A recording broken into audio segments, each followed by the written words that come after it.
Hello. Today, I want to share a story from my life about how I almost lost $75,000 to my thieving and manipulative in-laws. Thankfully, I knew my way around and managed to get it back. But first, let me introduce myself. I'm Tina, and I'm 38 years old. I'm married to the love of my life, Joe. Joe and I met back in college. We had the same elective and got paired together for a project. With every meeting, we realized how much we liked each other. After the project, we continued to hang out and soon began dating. Our relationship was very smooth. We had similar personalities and meshed well together. One of our biggest shared values was our love for our families, which is why about 6 months into dating, we introduced each other to our parents. Joe's meeting with my parents went well, but meeting his parents wasn't the best. Joe's parents, Carl and Julia, were very closed off. They didn't try to get to know me or show any interest in what I was saying. By the end of dinner, I was beyond embarrassed. Imagine telling a joke and having no one laugh, just staring at you blankly.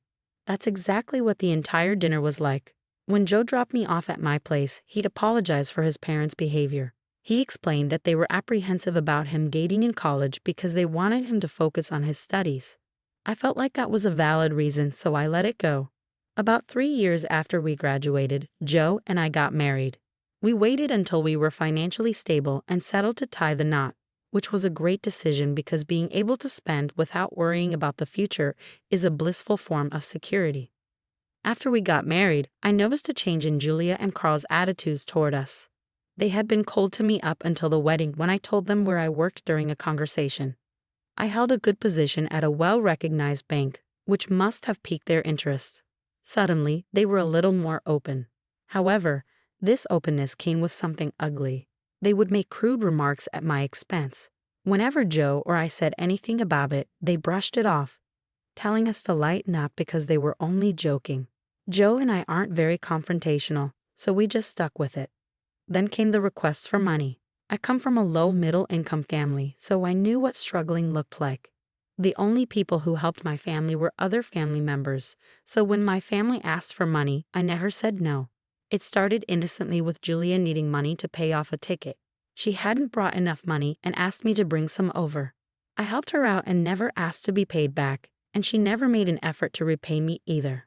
Then they started purposely forgetting their wallets at home or not bringing enough money whenever we went out, expecting Joe or me to cover for them. Eventually, they straight up asked us for money. We were spending more money on them than on ourselves, so Joe and I sat down to discuss things. "You know I love your parents, but we can't keep giving them money and covering for them like this," I said.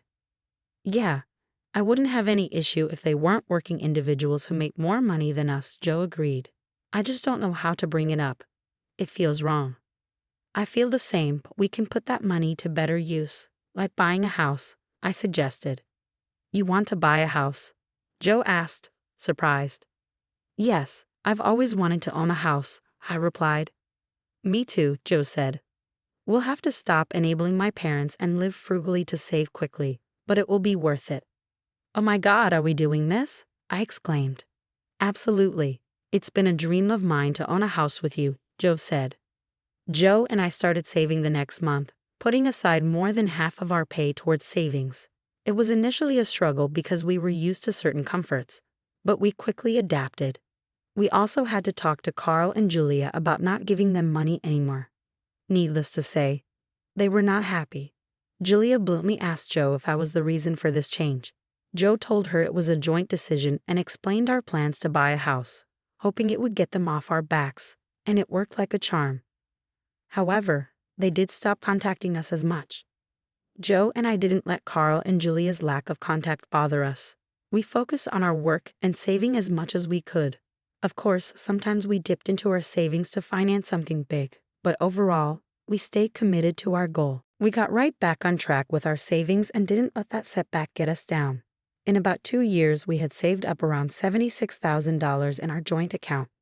We were overjoyed and shocked by how well we had done. One weekend, Joe had been avoiding me all day. I was concerned that something was up, but every time I tried to talk to him, he went silent or said it was nothing and walked away. I gave him the entire day, but by evening, I sat him down for a serious talk. "Okay, I've given you time to figure out what's wrong. You need to tell me," I said. There's nothing wrong, Joe replied, trying to deflect. I'm going to stop you right there. Both you and I know that's a lie. Spill. Please don't be mad at me, he hesitated. What's wrong? I did something really bad. Oh no, what did you do? It's okay, you can tell me. I won't get mad.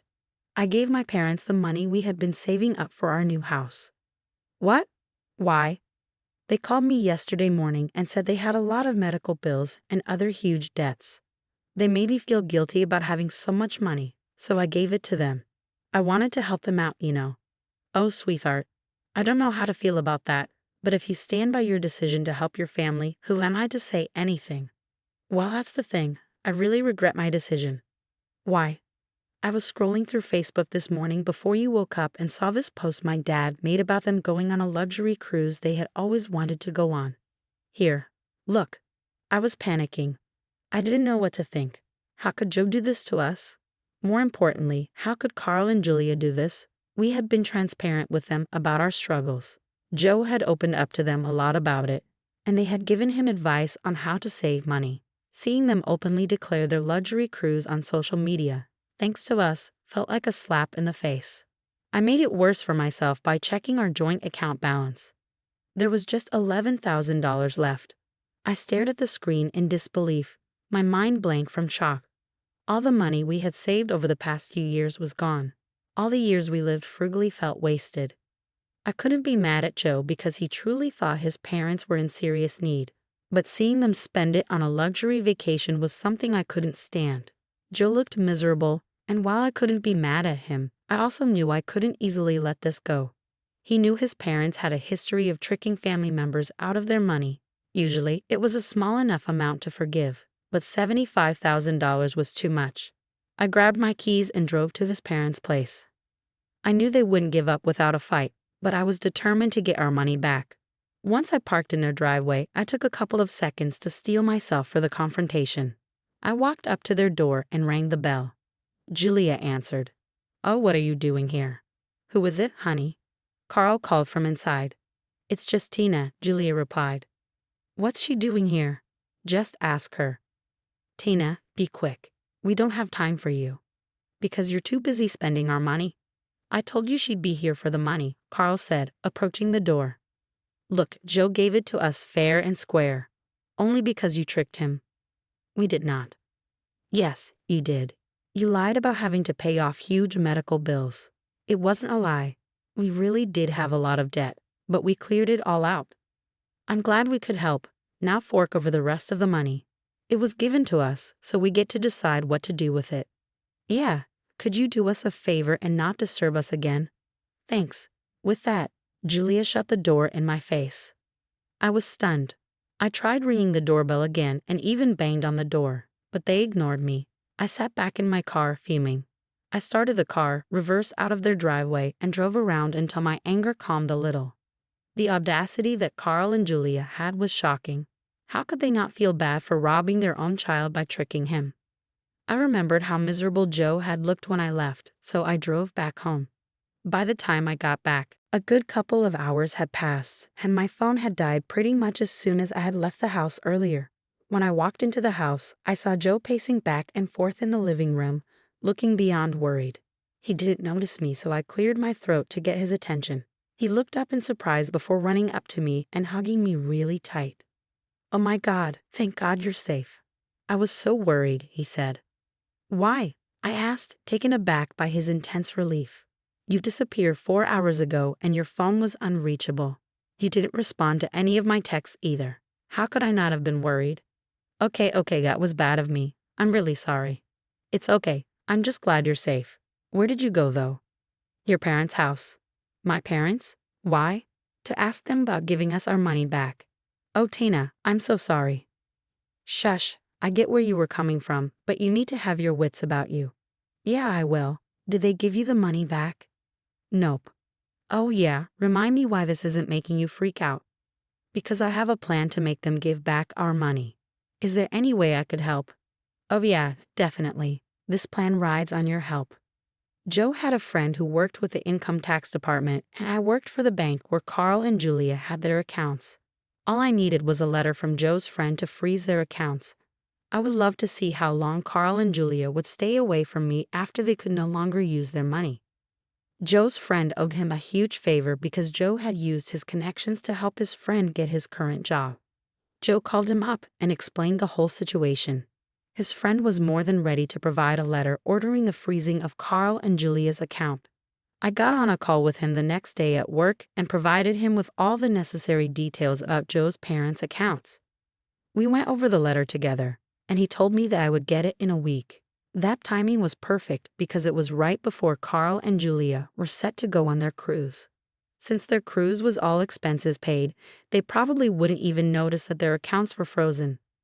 With that extra time, I could also work on filing a case against them for lying and stealing from us. I knew that Carl and Julia would contact me when they realized their accounts were frozen. I would use the case as leverage to get them to pay me back in full. A week later, Carl and Julia left for their cruise. They made sure to send Joe a picture of them on the ship, rubbing salt in the wound. Joe felt beyond upset when he saw the picture, and if I'm being honest, it made my blood boil too. But I knew this would just be further proof of their crime when I filed the case. When they finally got back, Joe and I felt our excitement creep up every day as we waited for a phone call from his parents. It took about a week before they called. "Hi, sweetheart." Julia's voice was overly sweet. "Sweetheart." Joe echoed, confused. "Did you hit your head somewhere?" "Don't be silly, sweetie. Of course I didn't. Although, yes, there it is. What's wrong?" "Don't be rude, but yes, Carl and I have a bit of a problem." "And why do I help you out? Did you guys ask me not to disturb you?" Joe's voice dripped with sarcasm. "Tana, please," Julia begged. "It's a matter of our survival. Our bank account is frozen for some reason. And since you work at our bank, could you look into it for us?" "I'll think about it. Please, we're begging you to somehow unfreeze our accounts. We don't have much cash on us to last us through the week." "Oof, that's tough. Anyways, I'll see what I can do." I hung up the call, feeling a tingle of sick satisfaction from Julia and Carl's desperation. But my plan wasn't done yet. I was going to string them along for a while before revealing the truth. I wanted them to feel the anxiety and betrayal I had felt. The next week, Joe mostly ignored their calls. When he did pick up, they asked for money, but he always coldly said no and claimed he was busy. I carried on as usual with my week. Julia called me every day to check if I had any information on how to unfreeze their account. With each passing day, I sensed their panic rising. Somehow, they managed to survive another week. By the second week, I began to ignore their calls altogether, only answering occasionally to tell them I couldn't talk at the moment. It was satisfying to play with them as they had played with us. But eventually, I got bored of the games. So I told them I had information for them. They eagerly invited Joe and me over to dinner at their place. All of their rudeness and mean attitude were absent. Suddenly, they were super nice to me, even prioritizing me instead of ignoring me like usual. Joe and I struggled to contain our laughter at their pathetic attempt to seem nice. After dinner, I pulled out a folder containing the information from my bag and set it on the table. Julia and Carl looked at me nervously. "Oh, what did you find out, dear?" Julia asked. "Yeah, will we be able to get our account back?" Carl added. "I don't think so, at least not for a couple of months," I replied. "Wait, what? Why?" Julia exclaimed. "The funny thing is, I completely forgot I had done this when you were on your cruise," I said with a smirk. "What are you talking about?" Carl demanded. "I had your account frozen," I revealed. "What? Are you mad? Why would you do that?" Julia shouted.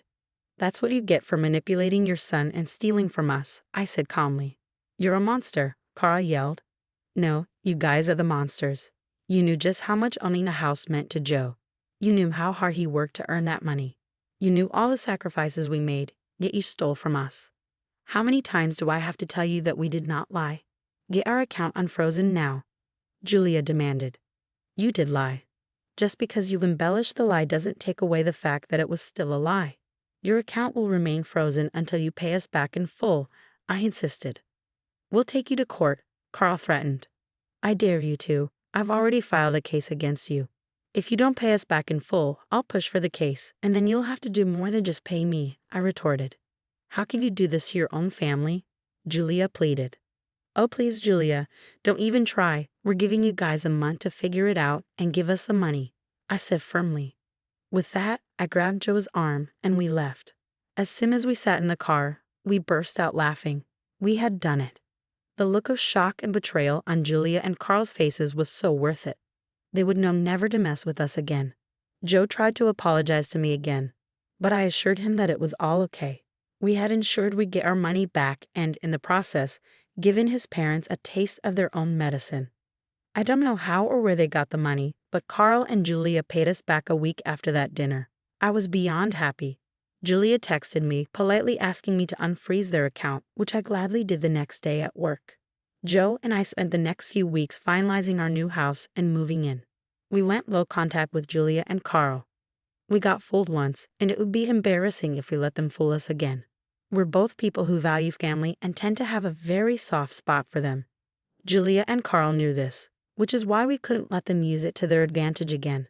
They also never actually apologized for what they did, so we didn't want to be involved with them until they did. Joe and I are living happily in our beautiful home. We're even planning to start a family. At one point in my life, I really thought that I had to resign to my fate, but this experience taught me that if you take things into your own hands, life will go your way.